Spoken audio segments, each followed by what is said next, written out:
Hello, world. Hello, darkness. My old friend.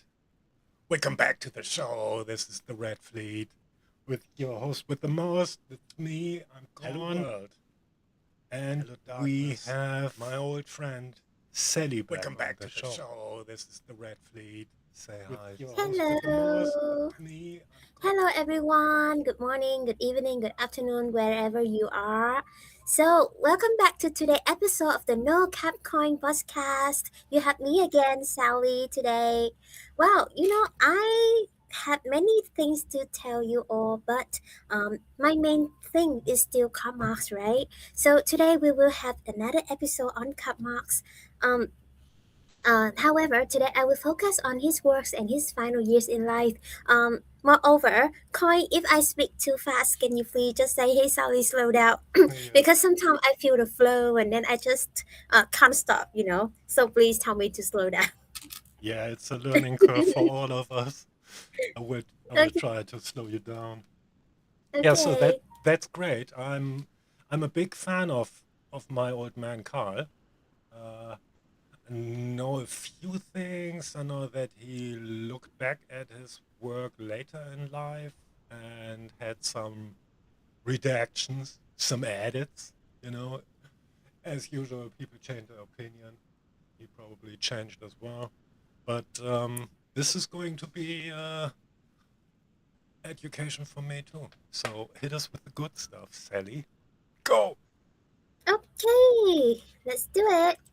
So, Marx often comes to us as a heavy names, heavy with history, with ideology, and with endless interpretations, arguments, race, and just as many distortions. So, for some people, Marx is a status. For some others, he is the doctrine, and for many, he is simply a shadow of the 20th century. His name tied to the state, the party, and the system. He himself may never have imagined that way.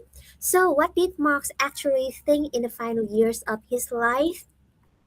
Most discussion focus on the young Marx or the Marx of the Communist Manifesto and the Capital. If you all have watching the movie The Young Marx, then they are focusing on Marx's youth and everything before the Communist Manifesto. But the late Marx, the Marx of 1881 to 1883, is often ignored and treated as a period of decline, as if he had nothing new to say. So Marcelo Master book, The Last Year of Karl Marx, 1881 and 1883, will challenge that assumption. It shows that if there is one Marx who makes us uncomfortable, it is the Marx of his final years. So in this episode, I won't follow a standard biographical story. Instead, I want to walk through Marx's late thinking to clear up some common misunderstandings, like did he believe that history inevitably moved forward? Did every society have to pass through capitalism? And did Marx leave us a ready made blueprint for the future? As this book suggests, the answer is often a no, or at least not in the way we usually think. So, if you're looking for a comfortable, reassuring Marx, this episode may not be easy. But if you're open to meeting a Marx who remains questioning, open, and unfinished, this is where we begin. All right, so let me introduce a bit here. So in 1880, Marx, by then he's old and ill and forced to stop working, were asked questions that history has kept asking him for more than a century. What is the ultimate law of history? The question is actually the trap behind everything later imposed on Marx. The claim that he believed in progress, that he believed in historical necessity, that he believed capitalism would inevitably collapse and lead to liberation. Well, it's not Marx. Marx did not fall into that trap. He did not answer like a system builder, and certainly not like a revolutionary prophet. He paused, he looked out to the sea and answered with a single word struggle. And to him, struggle is not a natural law, not a permanent entrance of history, not a machine that runs on its own regardless of human action. Marx were not saying that history automatically moves forward, that revolution is inevitable, or that justice is guaranteed in a place in the world order. He was saying the opposite. He said that struggle is a political action shaped by conditions full of risk, error, betrayal, and the real possibility of failure. Nothing stands on the side of the oppressed if they do not stand up themselves. No historical force does the work in place of human beings. The entire dogmatic Marxism of the 20th century, from the belief that capitalism must collapse to the idea that revolution can be managed as a process, runs directly against this answer. So, in his final years, Marx offered no promises, no reassure, no guaranteed map to victory. He saturated the illusion that history has its own morality, that time is on the side of justice, or that being on the right side ensures success. The word struggle is not a slogan, it is a warning. Without action, without organization, without accepting risk and failure, there is no such thing as inevitable revolution. Marx did not build monuments for a future, he tore them down, forcing human beings to take responsibility for history themselves. So, one of the most persistent misunderstandings about Marx is the idea that his final years were merely a footnote to history, that they mark the decline of exalted mind, that Marx was simply repeating himself, living off the reputation of capital and his earlier writings. This view is convenient because it allows Marx to be closed up as a finished, a stable system, something no longer disruptive or dangerous. But the reality is exactly opposite. Between the year 1881 and 1883, Marx did not retreat inward. He expanded his intellectual work more than ever. He learned Russian in his 60s, not out of linguistic curiosity, but because he wanted to read material on the Russian rural commune and Russian society directly without relying on intermediaries. He read anthropology to understand non-capitalist social forms, read capitalist history to wreck the myth that Europe were the universal model of development, geology and agronomy to grasp the material relation between human beings and nature, and early ecological studies to recognize that capitalism exploits not only labor but also the very foundations of social life itself. So Marx wrote constantly, leaving behind thousands of pages of unpublished notebooks, not because he lacked discipline or closure, but because he refused to reach for a conclusion, while reality continued to resist easy answer. This is crucial because it shows that Marx did not treat that capital as an untouchable peak or his theory as a temple to be defended. On the contrary, he was willing to destabilize his own work, to reopen in the light of new evidence, new societies, and new contradictions he had not previously addressed. So the late Marx was not a complete, close, and self-satisfied thinker. He was Marx, dismantling Marx, break about the richest readings others would later build in his name. And for this very reason, the late Marx is not a safe conclusion for Marxism history. It is its most dangerous moment. So it is precisely here that Marx delivered a direct flow to what later came to be called historical necessity. If Marx truly believed that every society was forced to pass through the same path from feudalism to capitalism and then to socialism, then his serious engagement with Russia would make no sense at all. But late Marx did not conduct research to illustrate a theory he already possessed. He searched in order to test whether his theory could still hold on. The Russian rural communes with its collective ownership of land forced Marx to confront a possibility that dogmatic Marxism would never accept, that history can range that the path to emancipation does not always require reproducing the full balance of capitalist development, and that social form dismissed as backward may contain revolutionary potential under specific political conditions. So, Marx did not romanticize Russia, nor did he offer easy promises. He did not claim that the commune would automatically lead to socialism, but he did assert something radically disruptive. He not saying that, but it's like no universal historical model has the right to impose on every society. There is no pre-written economic destiny for the humanity. There is no single path that all peoples are forced to follow. This is precisely why the late Marx is incompatible with the 20th century Marxism, which turned his critical theory into a rigid diagram, a mandatory sequence of stages, and a history managed from above. The late Marx did not give the revolution a guarantee.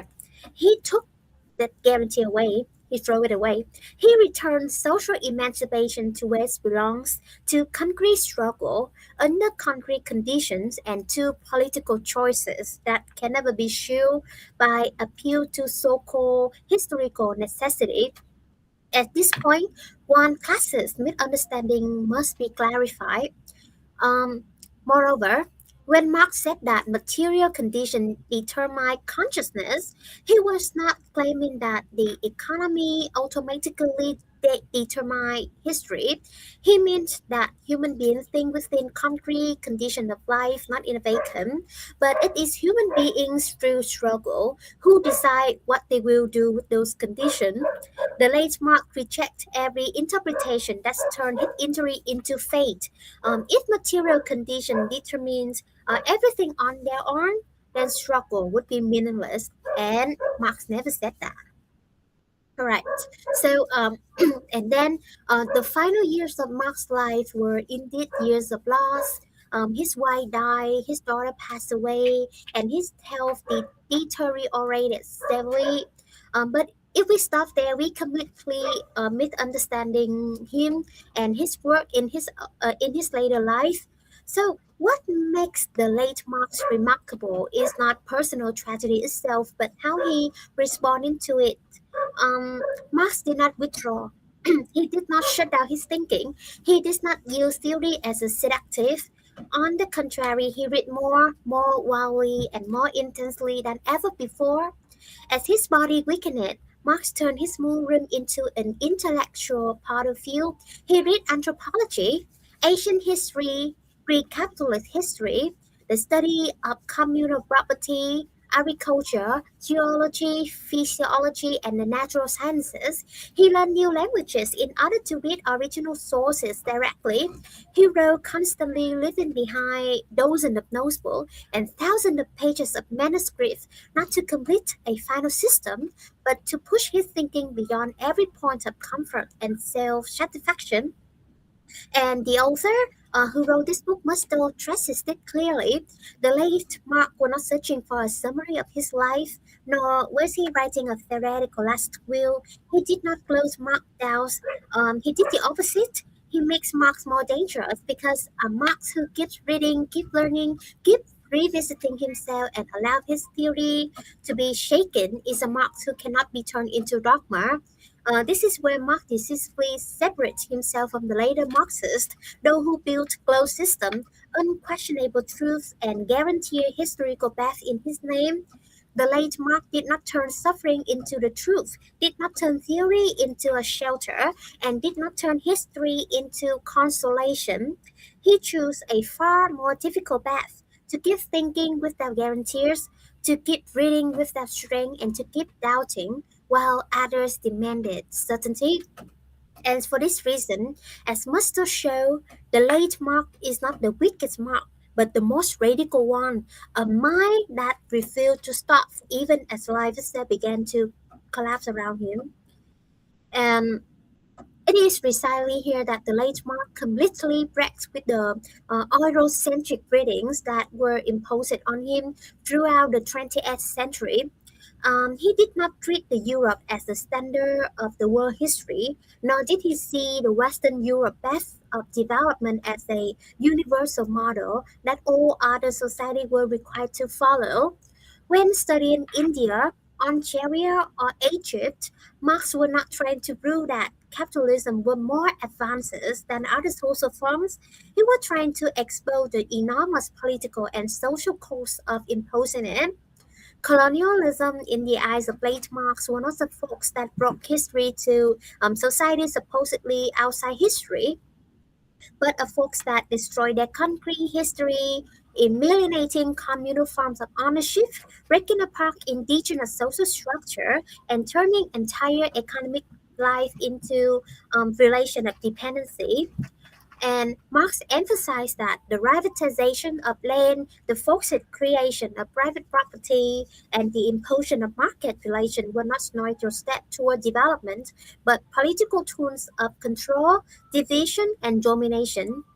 Here, Marx no longer spoke in the language of advancing productive forces, but in the language of structural violence, violence against the land, against community, and against the capacity for self-determination in non-European societies. These places the late Marx far from the interpretation that cast him as a prophet of capitalist modernization and very close to later post-colonial critics, even though he articulated these insights before such theory had name, Marx did not believe that world history need to be synchronized to Europe rhythm. He wants that this forces a synchronization was itself the source of poverty, dependency, and resistance. And once again, the late Mark offered no promises. There was no guarantees that colonized society would automatically find a path to liberation, but he made one point irreversible that colonialism is not a road to freedom, and no theory of emancipation has the right to justify that violence in the name of the progress. Um, Not to mention that Marx also produced two of mathematical books later, and that is great. So I want to draw a conclusion here and close today discussing. Okay, as Marcelo Musto closed the book with an image of Marx that stands in complete opposition to the Marx version in the textbook. Not Marx as a monument to be memorized, not Marx as a prophet to be obeyed, not Marx as a closed system to be taught as the finished truth, but Marx as someone who refused to write formula for the future, who refused to hand anyone a safe path, who refused to give a history a guaranteed promise of victory. Marx did not leave us a map, he left us questions, and it is precisely this that makes Marx dangerous to every form of dogma. Textbook needs certainty, they need diagrams, sealed definitions, arrow of history moving neatly from point A to point B, while the late Marx shattered that entire logic. His does not allow theory to become a comfort object. His does not allow concept to replace thinking. He does not allow Marxism to become a harmless academic subject. In his final year, Marx represented a decisive refusal of all repackaged Marxism, curricula that teaches history as if inevitable progress, textbook that turns struggle into a formula, system that transforms emancipation into a lecture, so Marx did not write to be memorized.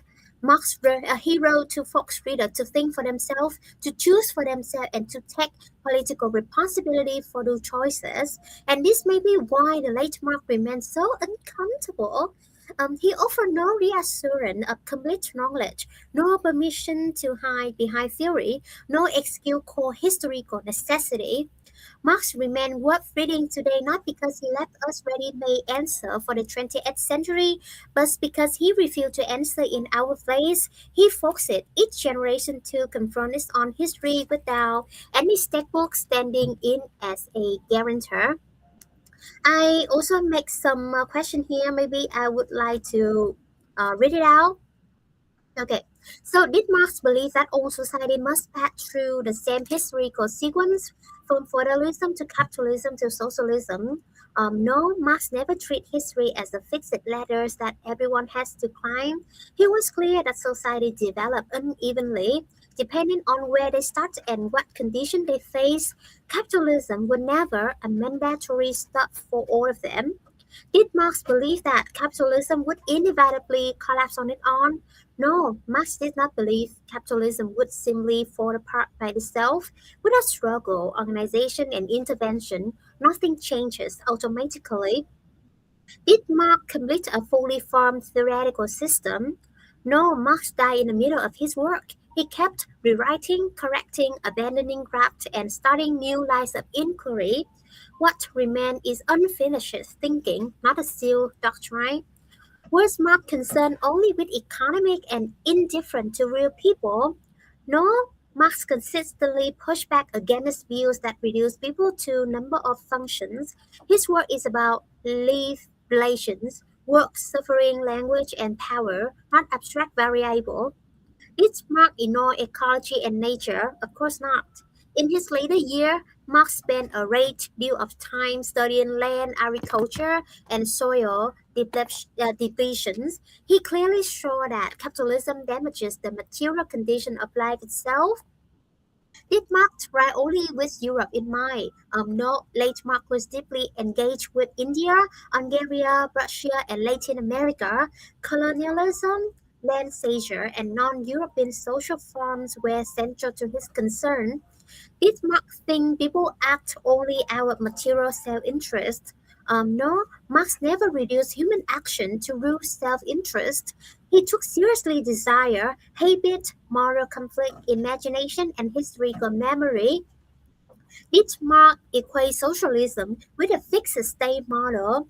No, Marx avoided drawing blueprints for the future. He distrusted rigid plans and was skeptical of anyone claiming to know in advance what a post-capitalist society would look like. Did Marx want people to memorize Marxism? No, Marx explicitly rejected turning his work into an ideology. I am not a Marxist. That is what he said. Was Marx an infallible icon? No, Marx were full of contradictory, often wrong, frequently ill, and full of doubt. That unfinished, self-critical chapter is exactly why his folk is still alive rather than reserved at the museum piece. Yes, so yeah, the book is very good. This is just my review, and I believe that everyone should read this. It's only about 200 pages. Um, it will be a great book, I promise, and everyone should read this. Okay, yes. Yeah, thank you very much. It was excellent. You already took away a lot of questions, so that's good. But people already have. Uh, you should give me the link to the book, maybe, so we can put this in the description. Okay, Show I will notes provide later. in the comment below. Yeah, so people can look up the book themselves. Um, I mean, that was another jam-packed, quick talk. Could barely follow, but it did, and so much. Let me see. Where do I Yeah, start? this is going to trigger some of those tanky, but I don't give a fuck. Good. So we got that out of the way. Yeah, I I like how you pulled it off with his move to Russia and learning about new languages, and then this whole thing about the exploitation of society,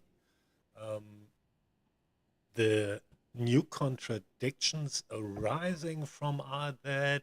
I had to think of AI, what they call artificial intelligence, language models, those massive data centers just wasting away on resources, on space, on water. That's the book. Yes. Oh, it's so shiny. Marcelo Yeah, that is Husto, the book. The Last Year of Karl Marx. Oh, nice. Thank you. Very good. Um, which then led us to the history of necessity and essentially the struggle of emancipation and meaning in contradiction to concepts like fate. Uh, that was sweet. Um, what else? Theory as a lived praxis. How he turned more dangerous later on. And then this other thing, talking about development and the expansion of our urban projects as structural violence. Um, that gave me a few images from like movies, where they built the entire new world. That's not just this fucking desert of concrete. I mean, I like concrete. Concrete. Of course, I like concrete. But I don't know, man. So there's this usual shortcut people take, and they think about worker freedom, expansion of worker rights, and this always goes along with expansions of development, more factories, more bullshit. And in essence, he already gave us this quest to build Yes. an entirely new way of life and a new way to look at life, a new outlook at activity, meaning, all that kind of stuff. And then at the end, we get to kill our idol, maybe even Marx himself, because at this point, he as a person is totally irrelevant. Even he's the foundation. There's something growing that's bigger than him, and that's really beautiful. So yeah, there's a lot to take from this. I should pick up the book. Yes, you should. It's also had a free PDF I will send to you all. So by next time, I think I'm going to review another book. This would be relating to politics a little bit because I believe that everyone like politics and philosophy. Everything is However, politics. I cannot talk much about politics at the moment because of my situation, but I'll try to do something. Especially, it's very hard to avoid talking about the protests at the moment in Iran, in the U.S., in Minneapolis. What is that state called? Protest everywhere. Minneapolis. Hmm. Yes. Yeah. Right. The IC protests and many more than that. Yeah. So let's see. Let's see what we can do. Yeah. So that's another quick one. We can, I don't know, you got another half an hour or so we can do a Zoom call. Maybe some fans want to join us, get some more questions. Okay. Okay. We can do some more spicy talk behind the scenes, just to get people Okay. on our Patreon side, so they can learn more about the project and maybe support it. I don't know. We're still working on it. Okay. So, All good. all good. All good. Thank you all. And then, I don't know, see you in 10 minutes or so. We said 10 Bye minutes. I'll bye. See post, you all next time. I'll post a link to the Zoom in the Patreon under this post.